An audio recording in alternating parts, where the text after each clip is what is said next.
how does the Passover and the rainbow tie together? It doesn't make any sense. It seems like two different events, two different time frames, two different dispensations, when they're not. Okay, the Passover. We all know the Passover is when God was freeing the children of Israel from bondage, from Egyptian bondage.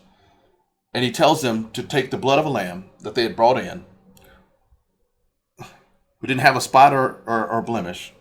You're to kill this lamb, and you're supposed to place the blood of the lamb on your doorpost. And when God comes through at midnight and he sees the blood, he won't judge you. He will pass by you. He will pass over you. You're protected. So anyway, the door of your house is the picture of a tav, the last letter of the Hebrew alphabet, which represents the cross. That's what it is. So what does that have to do with the rainbow?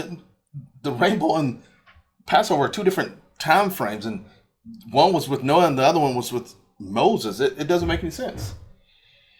The covenant that God makes with Noah and his 3 sons. It's a binding covenant. So we think there are all these different dispensations, and they're not. Everything points to one spot. Everything. The covenant that God makes with Noah and his 3 sons are that he will never flood the earth again.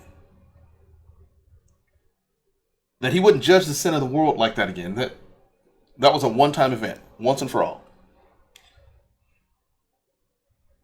But he never said he wasn't going to judge the earth again.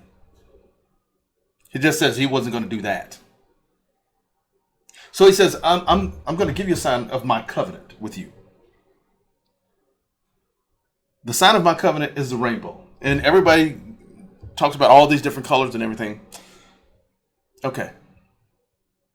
But the spelling of the rainbow is what will get you. Now, the spelling of the rainbow is a quaf, a shin, and a tav. And for many of us, we're like, what does that matter? A quaf is like a sunset or a horizon. It's what's behind you. Or it's basically saying after this, or what's coming next. That's what a quaf is. A sheen or shin is teeth, meaning to devour or to consume, representing death. And a tav is the last letter of the Hebrew alphabet, which is representing a covenant. And its picture is a cross. So the rainbow, whenever you see the rainbow in the sky, it is saying, after this comes the death on the cross. That's what the rainbow represents. So you got that first, and now you have the Passover, which is telling you that the blood of the lamb is going to be applied to the tav, the cross. And that's how you're going to be saved. So in every which way, God doesn't give you an excuse. That's what they say in Romans, that you have no excuse, even through nature. God shows you in nature, through the rainbow, that you have no excuse. And this covenant was to all people. It wasn't just to the Jews. It was to the world. That's how the Passover and the rainbow are intertwined, because they both point to Jesus dying on the cross.